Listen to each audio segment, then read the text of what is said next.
Okay, so moving on, within figure 5.15, you can see that only the ground round of beef at 10% fat by raw weight qualifies to bear the word lean on its label. So that's the right-hand side of the scale with 10% fat as illustrated.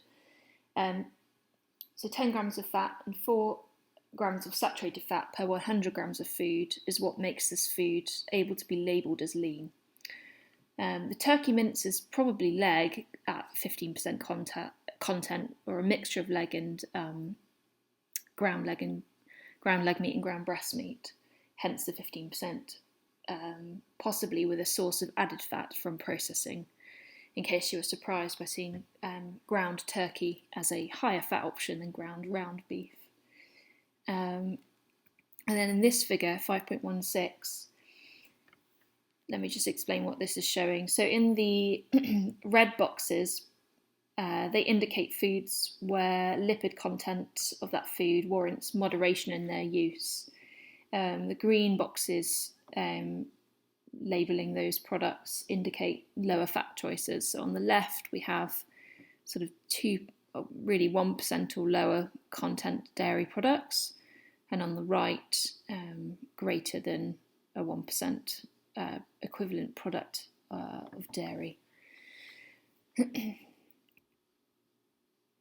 So moving on, for us to reduce our intake of saturated and trans fats, we need to be able to identify foods containing solid fats in our diet, and to do this, we can do things like reading food facts panels and ingredients lists on food labels as an obvious first step. Also, when grocery shopping, there's a few things we can do, including choosing seafood in place of meat, especially red and processed meats. Choosing appropriate sources of raw oils from liquid cooking oils. So choosing things like olive oil rather than peanut oil, for example, owing to a more favourable profile of fats contained within that oil, as well as oils naturally contained within nuts, seeds, olives and avocados, preferentially. Using a variety of different sources of raw oils and oils naturally contained within those foods is preferable if we can, because it enables us to obtain a balance of mono and polyunsaturated fats in our diet. For some people, for the last point, it may be helpful to consider choosing products with fat replacers or artificial fats such as olestra to help reduce that person's total fat intake, but also in doing so, reducing total calorie intake if appropriate. On this slide and the next one, it's just a list of solid fat ingredients to watch out for when looking at labels. And of course, we should be aiming to reduce or avoid intakes of these sources of solid fat in our diet. And obviously, some of these are more familiar than others. And there's more on this slide here. Further things we can do to reduce intakes of solid fat include things like redesigning recipes, so using lower fat cooking methods such as grilling, baking, maybe poaching, microwaving instead of things like frying or roasting in fat. And where possible, for us to try and choose a lower calorie and lower in saturated fat option from menus when eating out, although this can be extremely difficult, especially for things like fast food. If one or two of these strategies are applied, then a reduction in solid fat intake is likely going to be achieved and will have a really positive impact on overall health. So just changing a few habits is all really we need to do. So this table, table 5.7 over the next 5 slides, is really for you to study in your own time. But in summary, it lists ways for us to switch from using solid fats to liquid fats. So on the left, instead of using these solid fats and oils, and by solid oils, things like coconut oil or palm oil, and on the right, try choosing these suggestions. Okay. Also be aware that it's important not to just avoid foods that it's important to still avoid foods that replace fats with refined white flours or added sugars, as refined carbohydrates and or added sugars present their own risks to health as well. Also remember that anything labelled light on a label can refer to the colour or texture, not necessarily the fat content. So always compare the nutrition facts panel with the regular product to see if it is significantly lower in fat and therefore light. So this table, as already really touched on, outlines alternatives for spreading fats, alternatives for cooking fats, and alternatives for seasonings and flavours, as we can see on this page. On this page, it's really outlining within the dairy-based food group and dairy alternatives how we can be aware of the fat content and choose lower fat options. So have a read through this.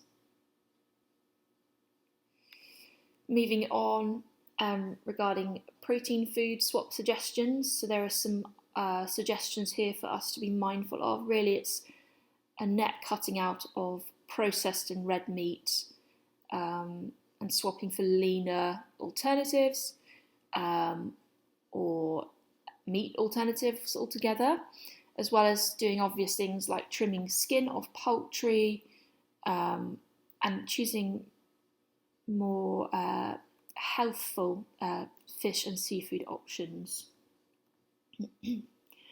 So we should look for trimmed cuts or labels identifying that particular product as lean, and just trying to reduce or avoid processed meat and fish products altogether because they are higher in saturated fat. Plant-based meat alternative protein foods tend to be much lower in saturated fat and make really good substitutions, even if just once a week. And that's also a really sustainable food choice for us to adopt as well.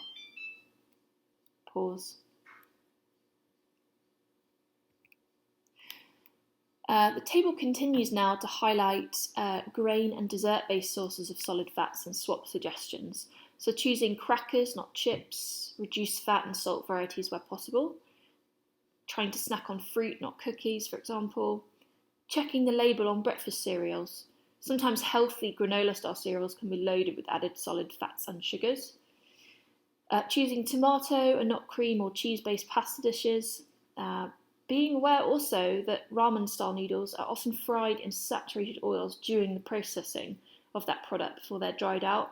So choosing things like natural rice, soba or other whole grain noodles will likely result in a lower consumption of fat and solid fat. If in doubt, check the food label, as we've discussed before. And just the final slide, just a couple more here. Prepared entrees, so check the label for solid fats on the ingredients lists and the nutrition facts panel to just be more mindful of the fat content per serving and also the percentage fat per 100 grams, for example. And for soups, of course, try to avoid cream or cheese-based soups. Soups which are more broth or tomato-based with plenty of vegetables or added legumes or both, ideally, would be a really good swap. So this concludes the chapter of lipids. So take time to go through your notes. Then I would suggest tackling the online activity for this chapter, which is linked within the assignments and is live for you to have a go at now. The next thing I'll be uploading in terms of recordings will be some helpful hints to complete the lipid-based diet and wellness current assignment, and I will notify you once this is available on the YouTube channel by email and Canvas announcement as soon as it's ready. Okay, take care and stay healthy.